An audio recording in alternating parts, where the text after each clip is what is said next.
Welcome to Dig Deep, the mining podcast. In this podcast, we go deep into mining news, hot topics, and live interviews with mining professionals and leading figures in the mining industry. Introducing your host, Rob Tyson, founder and director of Mining International and Mining International Executive, a leading global mining recruitment and headhunting agency. Hi, mining community. Welcome back to another episode of Dig Deep, the mining podcast, the show that brings you the latest insights, thought leadership, and stories from across the global mining industry. In today's episode, I'm joined by Joachim Braun, who's the Divisional President of Process Industries at ABB, to explore the future of copper mining and its critical role in the global energy transition. With copper demand forecast to significantly outpace supply by 2035, the mining industry faces enormous opportunity and intense pressure. We're going to discuss how companies are adapting strategies, the sector's responsibility for global emissions, and the path to net zero. Joachim's going to share his insights from ABB's research with over 400 mining leaders, highlighting barriers to progress, the importance of incremental innovation, and where miners can seize low-hanging fruit to drive real impact. We're also going to look at aligning production with the sustainability to building future-ready operations. This conversation is going to impact the strategies that will define the next generation of copper mining. Joachim, welcome to the podcast. How are you? Fantastic. Thank you for having me. How are you? I'm good, thank you. I'm good. Looking forward to this conversation around copper. It is a commodity that's obviously talked about a lot in the news recently. So before we start the podcast, I just wanted you to just tell us a little bit about yourself, a little bit about your career, how you got into the mining industry, and as your career's progressed to what it is today. Well, in fact, I already grew up in the mining industry. So I'm from a small mining town in Western Germany. So we had lignite mining, open pit. So as a little boy, I already saw the large excavators, running back and forth. So it was almost natural that about 30 years ago, when I joined ABB, I ended up in the mining business. In this case, in Eastern Germany, but still open pit lignite mining. So I really came around quite a bit. So I worked in Canada, in Singapore, in China, in Switzerland, France, Germany. Probably forgot a few. And since about 5 years now, as a global division presence for process industries, which is covering mining as the largest part, but then also metals, which is just a little bit further downstream, and then also pulp and paper, cement, and the likes. Great. I wonder if you can just give us a quick snapshot of ABB, and I suppose in particular your division, Yes. which is obviously the process industries division. Just wondering if you can give us a quick snapshot.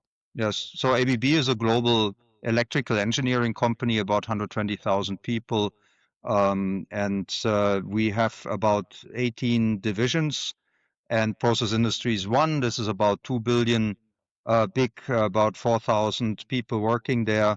And we basically bring all of what ABB has to offer in terms of components, switchgear, motion equipment, automation, digitization equipment. We bring all of that as a packaged solution to the industries we're serving. So we're basically having, on the one hand, all of that application know-how for electrical engineering and all of these more generic components. But this is then coupled up with specialty products, and it's particularly also coupled up with a very deep domain know-how in the mining industry. So customers feel we're pretty much from the same pedigree. Great. So according to recent analysts from the International Energy Agency, copper demand is set to outstrip supply significantly by 2035. How is this shaping the priorities and strategies of mining companies today? Well, I mean, these facts have been known for quite some time, and it means that we have to double down on the efforts in the industry to develop new deposits, while basically still having in mind that a lot of the demand is driven by decarbonization, by more sustainable ways of operating. So these two things then have to go hand in hand, because otherwise it would be a bit counterintuitive. You also have to employ technology simply to get more out of the existing assets. We have seen that sometimes assets have been reopened because there's new ways of extraction. And finally, we also have to look even deeper into recycling, because trying to cover all of that demand by virgin material is probably also not going to work. Mining is responsible for between 4 to 7% of global greenhouse gas emissions. With copper being so critical to the energy transition, how can the sector reconcile this contradiction? I mean, the good news is that there are solutions not only available, but becoming even more and more commercially viable without any um, legislative interventions into the market. Most of the emissions are basically coming from the extraction side, operating um, fuel-powered mining vehicles, and those can be electrified, and that is already taking care of the bulk of these things. And because the electrification often comes even then with better performance, higher speed, higher throughputs, and so on, this is, I mean, customers confirmed to me that even at that early stage, because that technology has not been mass deployed yet, even at that early stage, often the economics already look quite favorable, and that is quite different compared to some of the other industries we're serving, where technology is there, but the additional cost, both on the capex and opex side, don't make that something which looks overly attractive to the industry. ABB's research with over 400 mining leaders identified barriers to net zero progress. What are the most, I suppose, surprising or consistent challenges that surfaced from that research?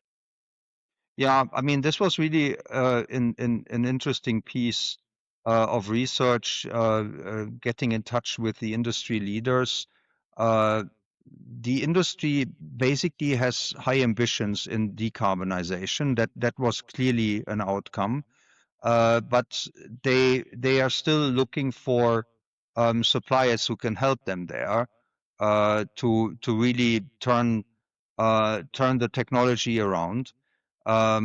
And most of the developments are not necessarily total greenfields either. So we're looking into interoperability, we're looking into gradual implementations, and at the same time, we're basically looking into keeping productivity at least at current levels or even higher. Um, and then finally, we're basically looking into um, uh, reliable solutions. It's a rugged environment, and the worst thing what could happen is that with the aim of decarbonization, you basically end up with production losses, loss of competitiveness. Let's not forget that ultimately all of these materials are commodities, and they are basically traded at one common price. So the question is really whoever has the most efficient way of producing is basically winning the race. And this new technology should not get into the way of that. You've spoken about the power of incremental innovation. Why is that approach, I suppose, so important within our mining industry? Well, there's a couple of things. I mean, first of all, the lifetime of a mine is decades often. I mean, some mines have even been exploited for centuries. So naturally, you rarely have the luxury of a big bang implementation. Uh, so the other aspect is that um, there is typically gradual substitution of existing replacement. No one will scrap existing replacement, which is still good to operate. So you will have for quite some time, for example, electrical trucks operating with fuel-powered trucks side by side. And then finally, it's a bit of an industry mindset as well. I mean, this isn't the most experimental type of industry. Mining also has been around pretty much since the dawn of mankind. I mean, rapid deployment of new technology is probably not in the DNA of that industry either. From I suppose, your vantage point, what are the most effective strategies you've seen when it comes to aligning production goals with sustainability? I mean, one thing which is already quite powerful is simply to gain more control over your operations. So just doing integrated planning across your energy consumption, your automation needs, and your operations. I mean, basically putting planning and execution together rather than in a siloed approach, making sure that you get the most out of your assets, which often then comes down to predictive rather than break and fix type of maintenance, and basically then slowly but surely electrifying your processes. And this gradual approach, which we discussed, then also means that rather than ripping out all of your diesel gen sets, I mean, you would then maybe replace one with solar panels and another one with solar panels, and the toughest one is then the third one, because that is your backup power in a way. But then you have already reduced 2/3 of the emissions. I think we have to really look at this always in gradual ways, and the impact that has is much bigger. But also here Pareto rule applies. So the toughest are the remaining 20%, which often require 80% of the effort. What are some of the common missed opportunities or even low hanging fruit that mining companies could act on actually now? It's pretty much along those lines. I mean, if you had better ideas about um, your asset health, rather than running your equipment until it breaks, if you had better idea of your production data, just determining, okay, where are my sweet spots? How can I balance my energy needs with the energy consumption, particularly if you're going towards renewables? We saw customers who were really adjusting a bit their activities according to the generation patterns of solar panels, where you get a lot of generation during the day and very little at night. And then you don't want to have energy intensive activities at night. So those kind of things, but that requires data gathering. It requires getting some sense out of the data, and then really having these different processes aligned, which in traditional operations are often just handled completely separately. Some guys just doing whatever they can to generate electricity, and the other just basically relying that it is always available. If you bring this together, you already get a lot of benefits without really changing the way you operate, without massive investments. Looking ahead, what will define the most resilient and future ready copper mining operations from your perspective? In my view, and this is then probably the bigger picture. I mean, we were just talking about gradual, incremental implementations, but if you then, of course, take the bigger picture view, it is certainly then an end-to-end electrification, where basically all of your operations are run electrically. You basically have your power generation strategy in place. And so that is one important pillar. The other important pillar is then to be fully also digitally integrated, so that you have really full control over what's happening in operations.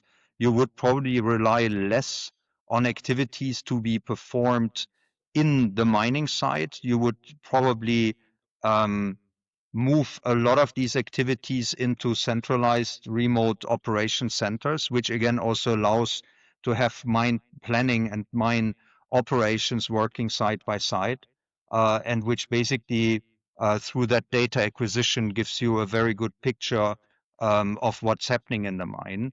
And I also want to emphasize something which is really close to our heart, and this is technology partnerships. Really having a very close relationship with your key suppliers who, first of all, deliver this technology, but then also keep it running. It's important that your equipment is interoperable. It's important that your suppliers understand what your needs are and that they are basically standing guard to help you with uninterrupted production. And lastly, I just wondered if you can just give us an outlook, I suppose, short to medium term outlook of the copper industry, and also if there's anything else you would like to add to help educate our mining industry. Well, I think that the challenge, if I come back a bit to your initial statement, the challenge is that the lead time to develop copper deposits is incredibly long. It is longer than most legislators would imagine. It is also to a large degree influenced by legislators. So how hard or how easy is it to basically get a mining permit? How attractive is it to pursue mining activities in the countries given the whole regime around royalties or maybe other barriers to operate. There are a lot of considerations as well on becoming self-sufficient. So we see lots of projects going ahead with maybe which do not look that great commercially, but which are primarily also driven by the desire of individual countries to be more self-sufficient with critical material supply. China is a great example for this. We all see China often as a monopoly for critical material, but when it comes to copper, I mean, they are a net importer of copper. They depend on other countries to provide that super important material to them.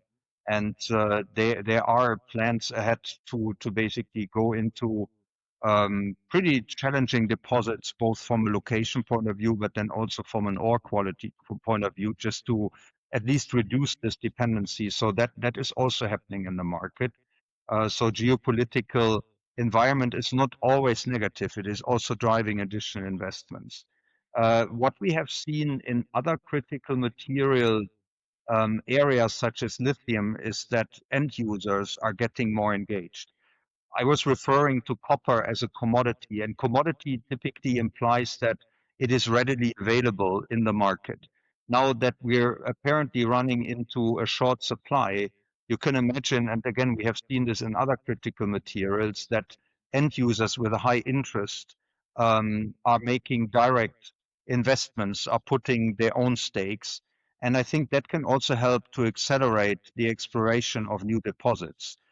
Because obviously there's also a budget constraint with the existing players. And if there are additional players and particularly additional funds available through users of that critical material, it might then also lead to a faster improvement of that short supply situation. Um, and then finally, I had an interesting discussion the other day with someone who's into installation material. We might even have to look into substitution processes. Copper is typically hard to substitute, particularly in everything which is related to the energy transition, as you mentioned before. It is easier to substitute in my business acquaintance business, where you can have installation pipes done by plastic or by copper. I mean, there's of course advantages using copper over plastic, but at least they have an alternative. In a lot of areas, you don't. But this is happening in a lot of places, and I believe that ultimately a short supply also means that those who can afford it will have to look into alternative use of material. Um, if it's about conductivity, copper is hard to beat, but not every application is about conductivity. So we might see that happening as well. I'm an economist by training, so I believe that markets in the end will equal out one way or the other. Sometimes it might be ugly for some of the players. We might have to get prepared for rising commodity prices as well, but I think ultimately it will equal out. Joachim, really appreciate your time coming on the podcast to share your story. Obviously, talk about copper as an asset, and obviously all your research, or the company's research that they've done around the commodity. So thank you for your time. If our audience wants to reach out to you, if they want to look at future research that you've done, and obviously look at some of the work that you produce, how can they go about doing that, and what social media platform channels are you on? We're pretty much on all of the channels. I mean, we are typically publishing a lot of this on LinkedIn, as a platform, both on process automation account and also on my personal account. But in order to reach out to a younger crowd, I mean, we're on Instagram. We're basically on Exo. So I think it's easy to get a hold of us and easy to stay in touch with what we're working on. Yeah, certainly. And we'll include those in the show notes accompanying this podcast for easy access. So, as I said, thank you for your time. Continue the research, and hopefully you can come on maybe in six or 9 months and give us an update on how the copper market has progressed since this conversation. Yeah, that would be great to follow up on this. It's not always easy to predict where it is going, and we have seen one or the other surprise already. So certainly good to follow up. And thanks a lot for having me again. Yeah, no worries. Thank you for listening. Hope you enjoyed that episode. As always, please keep sharing these episodes far and wide. Obviously, this is an educational mining podcast, and copper is coming more in the news because of what some of the things that Joachim has discussed, and certainly a shortage of supply, and harder and harder to find copper assets, especially tier one copper assets, to meet obviously the shortage that is predicted in the future. So thank you for listening. Please keep sharing these episodes far and wide, and until next time, happy mining. Thank you for listening. Remember to reach out to Rob via the show notes, and be sure to subscribe and leave a review. Until next time, happy mining, helping each other to improve the mining industry.